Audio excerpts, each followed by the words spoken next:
Market to Market is everywhere you are. Subscribe to Market on YouTube, find us on the PBS video app to stream on demand, and add our 3 podcasts on your favorite podcasting app.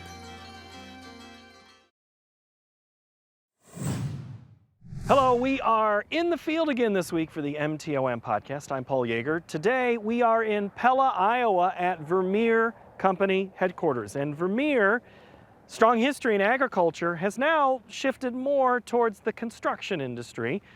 There are products being made over my left and right shoulders, and this is a facility that has had to deal with many issues that almost every other manufacturing company in the country and in the world have had to deal with.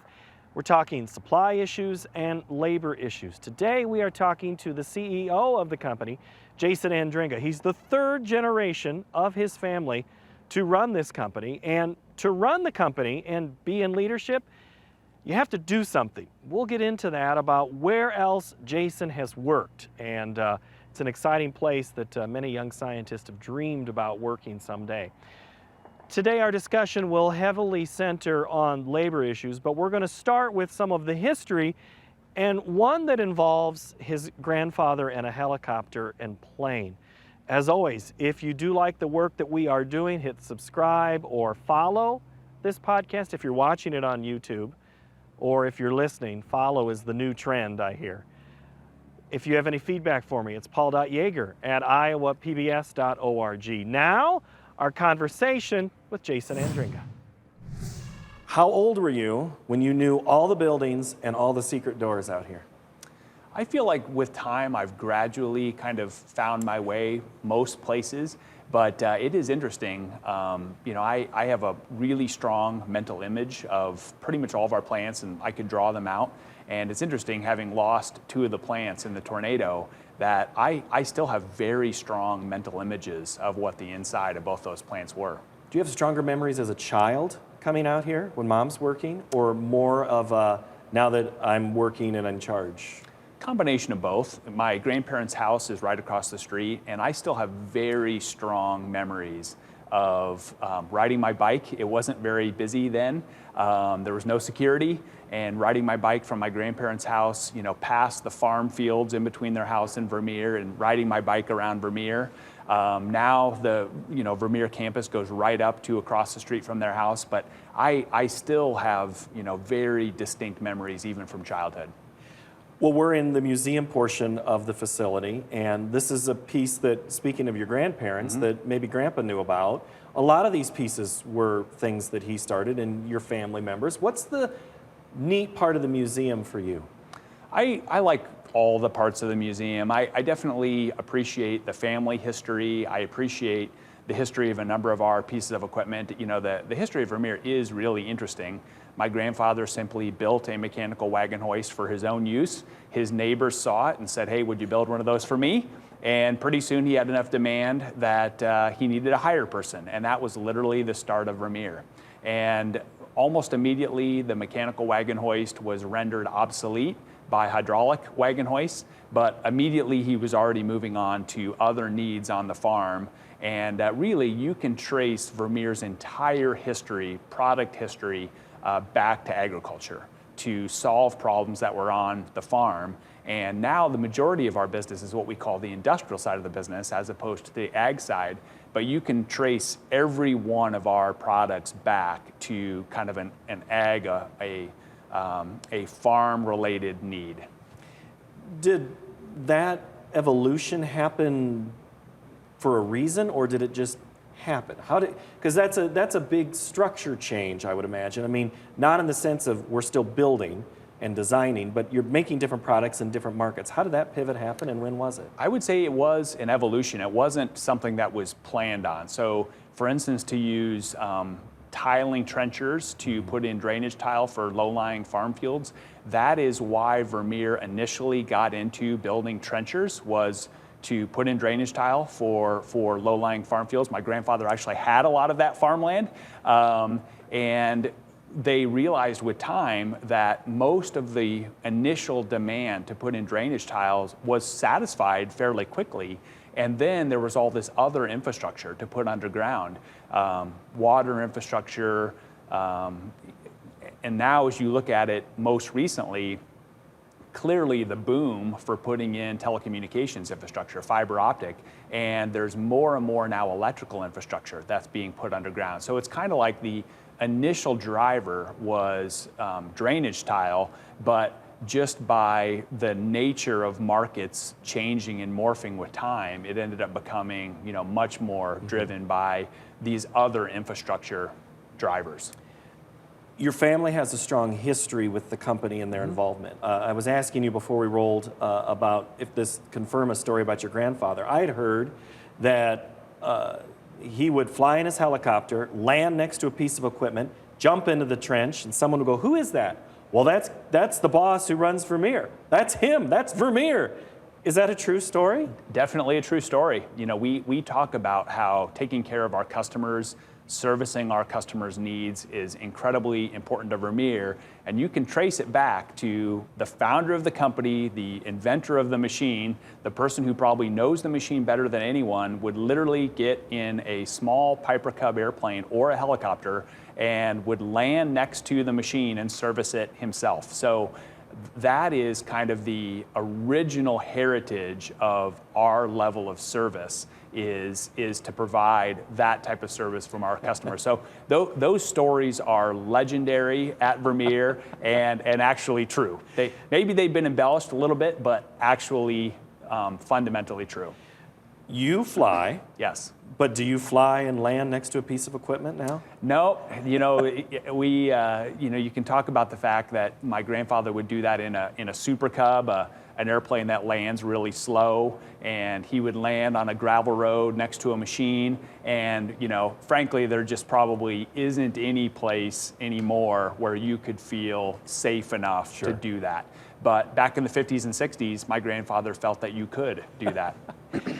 Family-wise, so grandfather to mother was CEO. There's an importance with family. There's some companies don't make that jump from first generation to second, but here you are second to third, and maybe I don't know what the plan is for the fourth, but why has that been a hallmark of this company? I really give the second generation a lot of credit. So my grandfather founded the company.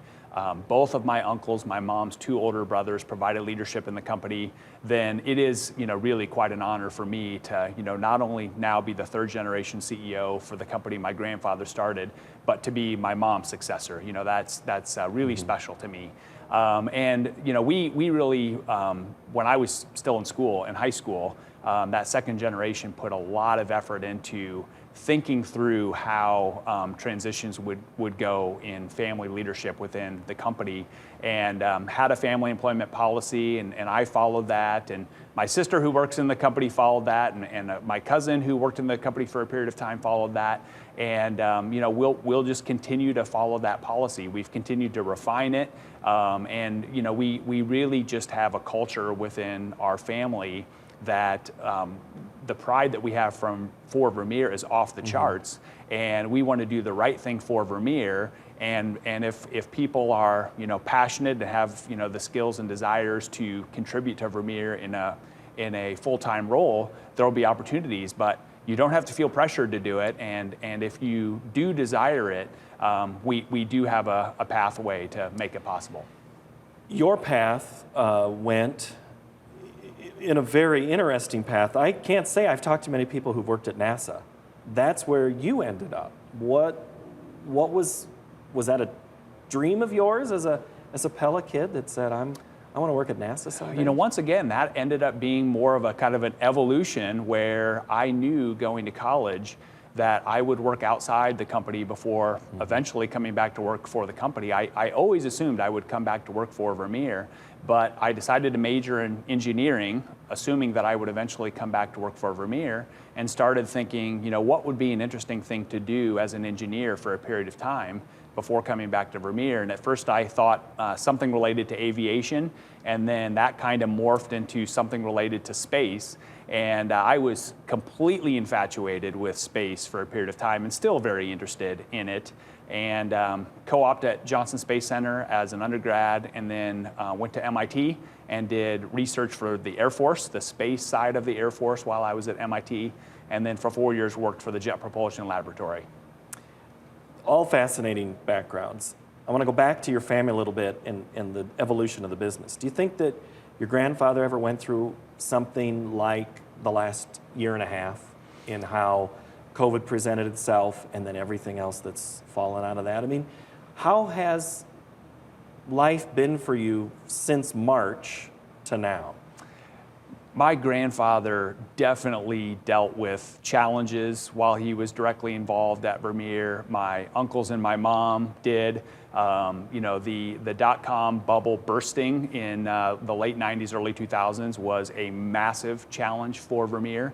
But yet, this sort of COVID leading into the supply chain challenge is something that's unprecedented. In the last quarterly meeting that we had for our team members at Vermeer, I said, we can't even look back and say it's not been this bad in 10 years or 20 years. It's never been this bad. So, we've been around for 73 years, and the supply chain challenges have never been this challenging.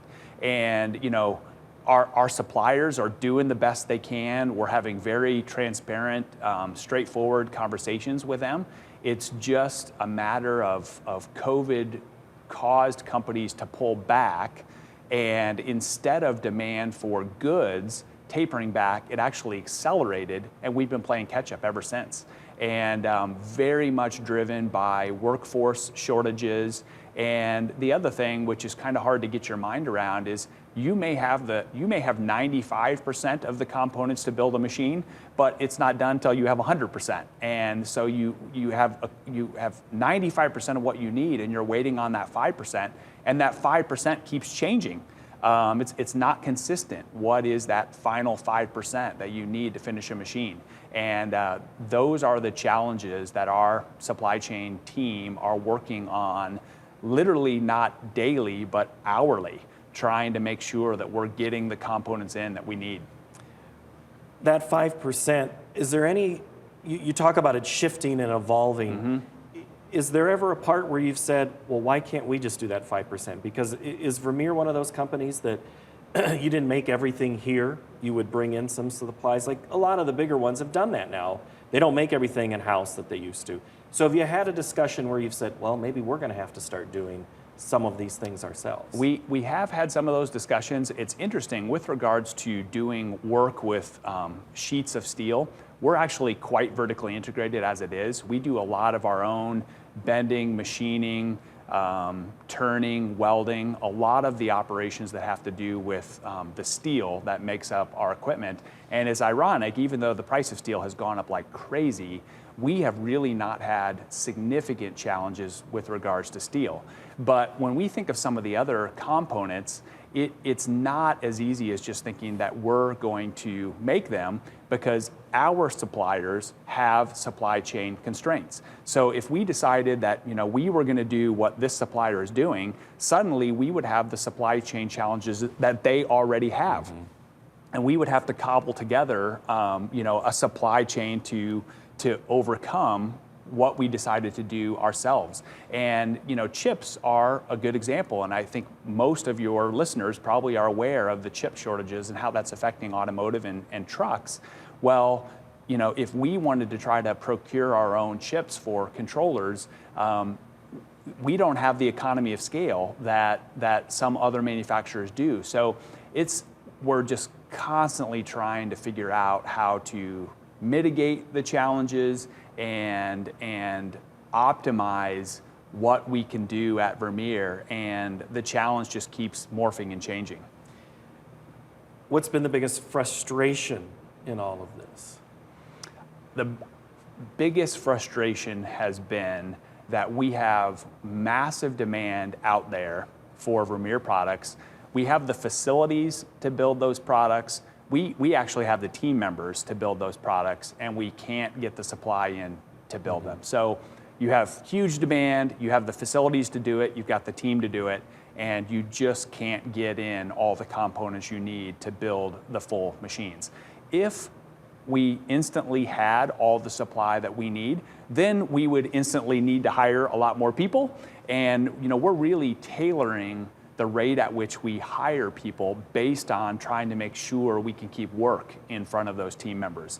So that's the biggest challenge, is just knowing that customers are going to wait months to get their hands on a piece of Vermeer equipment that they need. And we desperately want to build it faster, and we just can't.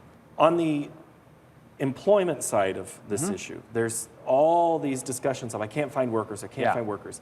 You can find them, but you're saying that it's maybe okay that you haven't been able to build at your normal scale, because are you telling me that are you having a little challenge sometimes finding workers? Yeah, oh, definitely. We have great, high-paying jobs at Vermeer, and we're working our tails off to find the people to fill those jobs.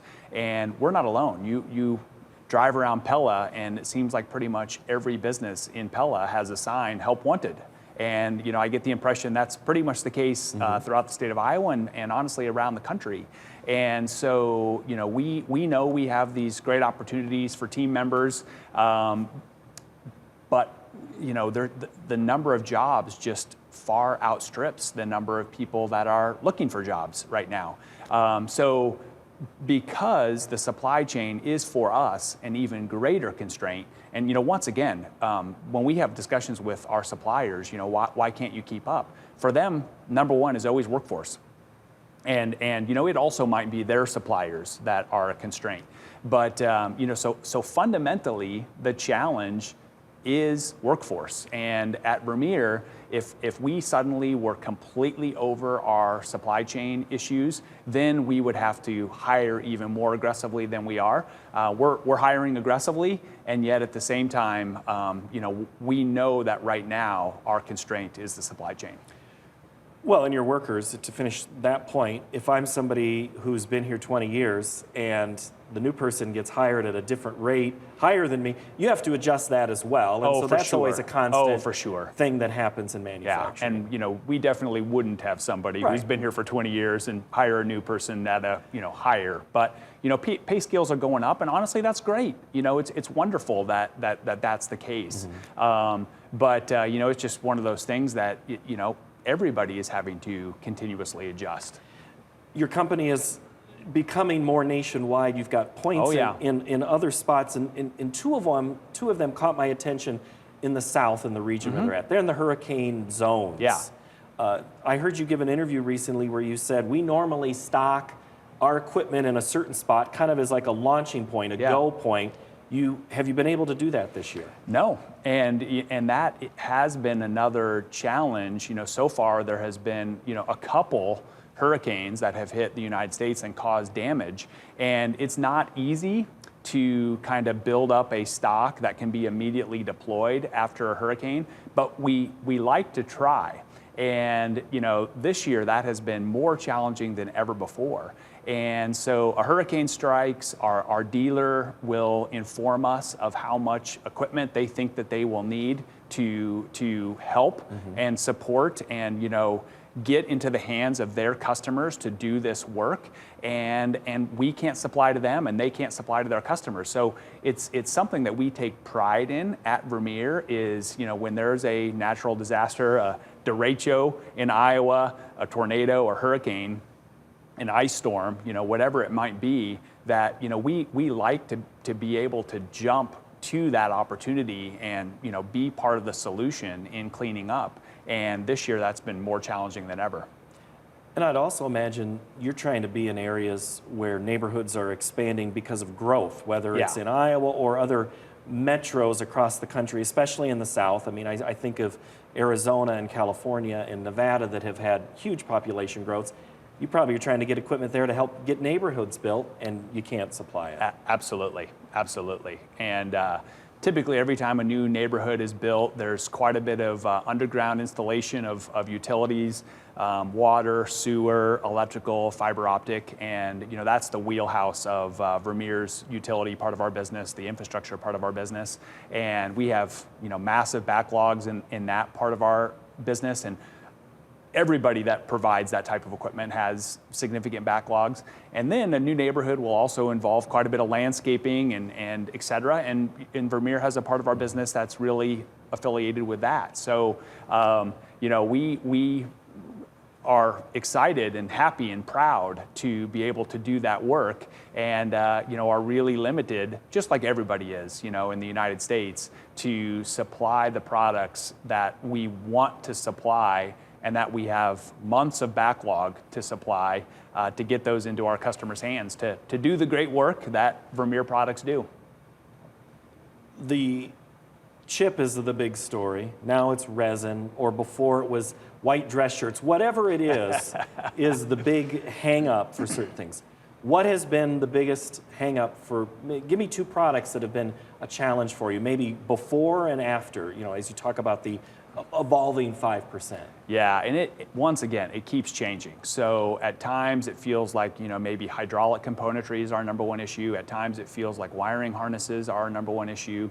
Engines, components that go into track systems, hoses for radiators and other hydraulic componentry. So it just keeps changing.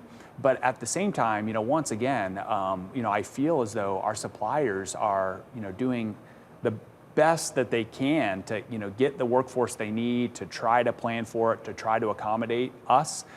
We have very constructive and transparent and straightforward conversations. It's just when the pandemic broke, everybody kind of pulled back, and we've been playing catch up ever since. And for a while, it felt like we were not too far away from starting to eat into our backlog, and now the past few months it's gone the wrong direction again, where our ability to build to meet demand just keeps falling farther behind. And we're not alone in that. We know from other manufacturers in Iowa and around the country, we're all in the same boat. It's all over the news, but yeah, it's just frustrating when customers are desperate to get their hands on a new piece of equipment, and they've got months of backlog.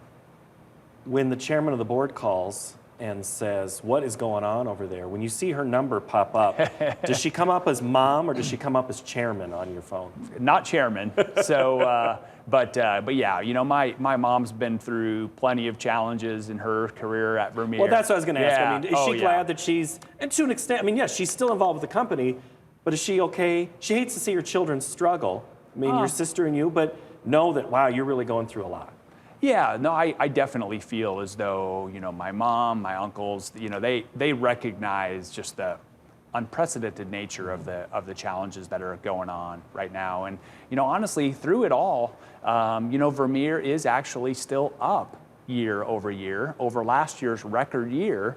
So, we are still growing, but the fact of the matter is, we've just never seen backlogs of this level. And once again, it's the frustration of having most of what you need and being held up by just a few different components, and those components keep changing. It's a moving target. All right, last question, and this one is, you got the magic wand. Where are you putting the magic wand to solve this supply chain? What would solve it, and what's a timetable?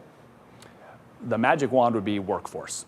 If suddenly every one of our suppliers in the supply chain had all the team members that they need to do the work that's in front of them, that would be the number one thing that would solve it. You can certainly move on to the logistics challenges, which also is constrained by workforce, the issues at the ports, which is constrained by workforce, et cetera, et cetera, et cetera. But the one thing that would solve it most rapidly is if every company looking for employees had those team members. All right. Jason, I appreciate the time. Thank you so very much. It's a pleasure.